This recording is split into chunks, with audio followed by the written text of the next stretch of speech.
નમસ્કાર, આપ જોઈ રહ્યા છો નેશન પ્લસ ન્યૂઝ. હું છું આપની સાથે હેતલ ભગત.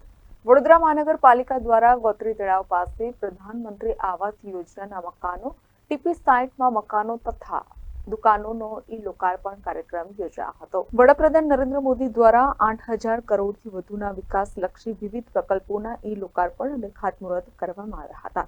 જે અંતર્ગત અમદાવાદના જીએમડીસી ગ્રાઉન્ડ પ્રધાનમંત્રી આવાસ યોજના હેઠળ વડોદરાના ગોત્રી ટીપી સાઇટ એફપી 189 ખાતે મહાનગરપાલિકા દ્વારા 24.41 કરોડના ખર્ચે નિર્માણ થયેલા 353 આવાસો તથા 12 દુકાનોનું લોકાર્પણ કરાયું હતું. જેનું જીવંત પ્રસારણ અને આવાસોના લાભાર્થીઓના ગૃહ પ્રવેશ ગુજરાત વિધાનસભાના મુખ્ય દંડક બાળકૃષ્ણ શુક્લ અને યુવા સાંસદ ડોક્ટર હેમાંગ જોશીની ઉપસ્થિતિમાં કરાયો હતો. આપણા દેશના પનોતા પુત્ર અને આપણા આદરણીય વડાપ્રધાન શ્રીમાન નરેન્દ્રભાઈ મોદીજી 3 દિવસના ગુજરાત પ્રવાસે છે. એમના જન્મદિવસના આગલા દિવસે એમણે સમગ્ર ગુજરાતવાસીઓને 8,000 કરતાં વધારે પ્રકલ્પોની ભેટ આપી છે અને એ જ પ્રકલ્પો અંતર્ગત અંદાજે 24 કરોડ કરતાં વધારેનું એક પ્રકલ્પ કે આ આવાસ યોજના ગોત્રી તળાવ પાસે સ્થિત આવાસ યોજનાનું આજે વડોદરા મ્યુનિસિપલ કોર્પોરેશન દ્વારા માનનીય વડાપ્રધાન શ્રી નરેન્દ્રભાઈ મોદીજીના વર્ચ્યુઅલ ઉપસ્થિતિમાં આજે આ કાર્યક્રમ યોજવામાં આવ્યો.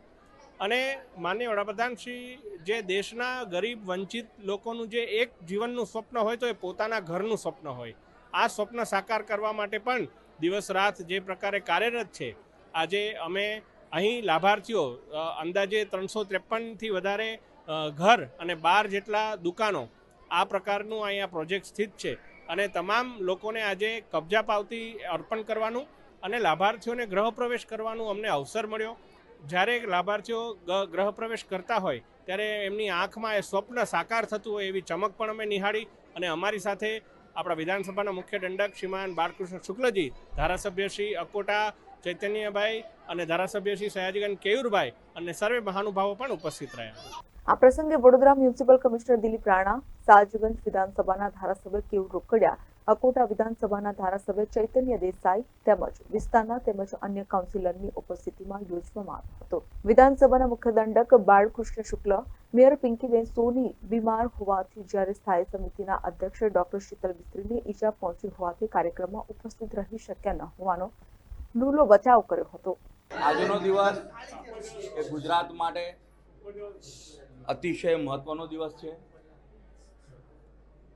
દેશના ઇતિહાસના 60 વર્ષ બાદ દેશની જનતાએ કોઈ એક રાજકીય પાર્ટીને સતત ત્રીજી વખત સત્તાના સોપાન મોકલ્યા, સંભાળ્યા હોય અને મોદી સાહેબ ફરીથી વડાપ્રધાન ત્રીજી વખત થયા હોય અને તેમને વડાપ્રધાન થયા બાદ પ્રથમ વખત ત્યારે જેઓ ગુજરાતમાં આવી રહ્યા છે ત્યારે આજે સવારથી જ ગુજરાતમાં અલગ અલગ પ્રકારના કાર્યક્રમો હાથ ધરવામાં આવેલ છે. આજથી ગુજરાતમાં 4થું રિન્યુએબલ એનર્જી ઇન્વેસ્ટમેન્ટ સમિટ જેની શુભ શરૂઆત સવારે થઈ છે. રિન્યુએબલ એનર્જીમાં ગુજરાત આખા દુનિયામાં મોખરાનું સ્થાન ધરાવે છે.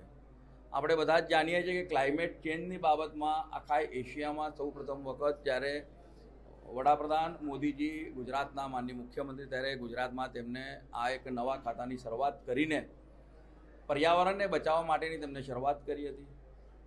અને આજે જ્યારે એક ખૂબ મોટા પ્રમાણમાં આવતા 3 દિવસ સુધી એક ઇન્વેસ્ટમેન્ટ સમિટ ચાલી રહી છે મહાત્મા મંદિર ગાંધીનગર ખાતે, એમાં દેશ વિદેશથી તમામ તજજ્ઞો પણ આવ્યા છે, ઇન્ડસ્ટ્રીયલિસ્ટ પણ આવ્યા છે અને રાજદ્વારીઓ પણ આવ્યા છે. તેની સાથે સાથે આજે જ્યારે એક શહેરને બીજા શહેરથી જોડતી નમો ભારત રેપિડ રેલની શુભ શરૂઆત થઈ છે ભુજથી અમદાવાદ સુધીની અને 110 કિલોમીટર પર અવર એટલે કે મેક્સિમમ સ્પીડ સાથે ટ્રેન ચાલશે, જેના કારણે ભુજથી અમદાવાદ વચ્ચેનું જે અંતર છે એ 1.5 થી 2 કલાક એનો સમયગાળો ઓછો થઈને 5.5 કલાકમાં જ આપણે પહોંચી શકીશું. અનેકવિધ અલગ અલગ પ્રકારના વંદે ભારતનો તેમને શરૂઆત કરી છે અને હમણાં જ ગુજરાત ખાતે અમદાવાદના જીએમડીસી ગ્રાઉન્ડ પર 8,500 કરોડથી પણ વધારેના કામોની ખાતમુહૂર્ત અને લોકાર્પણ જ્યારે કર્યા છે ત્યારે આજે વડોદરા શહેરમાં પણ ગોત્રી વિસ્તારમાં ગાયત્રીપુરા એરિયામાં લગભગ જે એક ઝૂંપડપટ્ટી હતી જેની એરિયા લગભગ 66,000 સ્ક્વેર ફૂટ હતો, એ જ જગ્યા પર નવા 350થી વધારે મકાનો બનાવીને અને 12 જેટલી દુકાનો બનાવીને તેના લોકાર્પણનો કાર્યક્રમ પણ હતો. આજે 6 જેટલા લાભાર્થીઓને કબજા પાવતી આપેલી છે અને આગામી 1-2 દિવસમાં જ બાકીના તમામે તમામ લાભાર્થીઓને એમની મકાનની કબજા પાવતી આપવામાં આવશે. આપણે જોયા કે આ એવા પ્રકારના મકાનો છે કે જેની બજાર કિંમત આ વિસ્તારમાં 20 થી 22 લાખ રૂપિયા છે. આપણે જે મકાનમાં હમણાં ઊભા છે એ મકાનના લાભાર્થીને ફક્ત 6 લાખ રૂપિયા ભરવા પડ્યા છે. બાકી કેન્દ્ર સરકાર અને રાજ્ય સરકાર એ પોતા કિંમત ભોગવવાની છે. ત્યારે આજના ગણેશ ઉત્સવના પવિત્ર તહેવારે મળનારા તમામ લાભાર્થીઓને જેમને મકાન મળી રહ્યું છે અથવા મળ્યા છે એમને તમામને ખૂબ ખૂબ શુભકામના પાઠવું છું. અને આ પોતાનું ઘર જ્યારે થયું છે ત્યારે એ મકાનને આપણે સાચવીએ અને આપણી જે જનરેશન આવનારી છે તેને પણ આપણે યોગ્ય રીતે એમનું સંવર્ધન કરી શકીએ તે માટેની આ જે સરકારી યોજના છે તે માટે હું વડોદરા મ્યુનિસિપલ કોર્પોરેશન, રાજ્ય સરકાર અને કેન્દ્ર સરકારનો ખૂબ આભાર માનું છું. લાભાર્થીઓએ આવાસની ચાવી મળતા વડાપ્રધાન તેમજ રાજ્ય સરકારનો આભાર વ્યક્ત કર્યો હતો. તેઓને ભાડાના મકાન રહેતા હોવાથી ભાડામાંથી મુક્તિ મળી છે તેમજ અદ્યતન સુવિધાથી સજ્જ સાથે આવા મકાન મળ્યા છે, જેથી તેમની ખુશીની લાગણી બમણી જોવા મળી છે. મને આ પ્રધાનમંત્રી આવાસ યોજનાની જાહેરાત મુજબ થવાથી મેં આ વિશેનું ફોર્મ ભરેલું હતું અને મારી આર્થિક પરિસ્થિતિ સારી ન હતી, પણ મેં ગમે તે રીતે લોનોની મદદથી આર્થિક એરેન્જમેન્ટ કરીને ઘર મને મળ્યું છે. તેનાથી હું ખૂબ જ આભારી છું, કારણ કે હું આના પહેલાં ભાડે રહેતી હતી અને તે દરમિયાન મારા પતિનું અવસાન થયું હતું અને તેનાથી મારા બાળકના અભ્યાસ પર ખૂબ મોટો ફરક પડ્યો હતો. મારી ભાડા ભરવાની તાકાત નહોતી અને મેં મારા બાળકને ભણવામાંથી ITIમાંથી ઉઠાડી લીધો હતો અને મારે મારા બાબાનું ભણતર વચ્ચેથી છોડાવવું પડ્યું હતું. તેના માટે બહુ જીવ બાળતી હતી. ઘરના ભાડા ભરવા પડતા હતા અને મકાન માલિકોની ખૂબ જ પરેશાનીઓ મેં વેઠી છે, કારણ કે મારા બાબાની પ્રાઇવેટ જોબ હતી સેલ્સમેન તરીકેની, પૂરતો પગાર પણ નહોતો અને અમારે દર મહિને ભાડા ચૂકવવા પડતા હતા. તે બધી તકલીફોમાં અમે આવાસ યોજનાની જાહેરાત થઈ ને અમે ફોર્મ ભર્યું હતું ને પછી થોડા સમયમાં અમારું પહેલા ડ્રોમાં અમારું નામ લાગ્યું અને અમે ઘર મળ્યું છે. એની ખુશી થતાં હું એટલી જ ખુશ છું અને એટલા મેં પ્રધાનમંત્રી શ્રીજીને એટલા આશીર્વાદ આપ્યા છે કે તેઓ ખૂબ જ આરોગ્યપ્રદ રહે અને આવા અમારા જેવા આર્થિક નિસહાય લોકોને આવા આવાસ તેમજ બીજી બધી જીવન જરૂરિયાતની યોજનાઓનો લાભ આપતા રહે. તેથી મોદી શ્રી સાહેબની ખૂબ ખૂબ આભારી છું.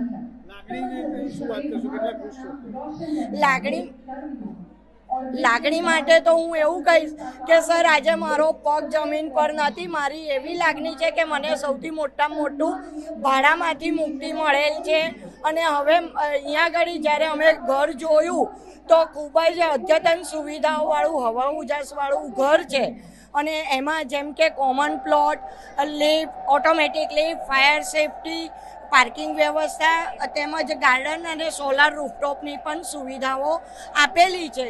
અને સૌથી મોટી વાત કે અહીંયા આગળ મારા બાબાનું હું ગમે ત્યારે પણ લગ્ન કરીશ તો મારે જે લગ્ન સ્થળ માટે ખૂબ મોટો ખર્ચ ચૂકવવો પડશે એ બચી જશે, કારણ કે અહીંયા ખૂબ જ મોટો કોમન પ્લોટ આવેલ છે માટે. અત્રે ઉલ્લેખનીય છે કે આ કાર્યક્રમમાં વડોદરાના મેયર પિંકીબેન સોની અને સ્થાયી સમિતિના અધ્યક્ષ ડોક્ટર શીતલ મિસ્ત્રીની ગેરહાજરીથી વડોદરા રાજકારણમાં અનેક તર્ક વિતર્કો સર્જ્યા છે. કેમેરામેન નવનીત પરમારી સાથે Satyam Nivaskar, nation plus news, Vadodara. સમાચારોના સતત અપડેટ મેળવવા માટે અમારી નેશન પ્લસ ન્યૂઝની યુટ્યુબ ચેનલને સબસ્ક્રાઇબ કરો, બેલ આઇકન દબાવો અને જોડાયેલા રહો ફેસબુક, ઇન્સ્ટાગ્રામ અને ટ્વિટર પર.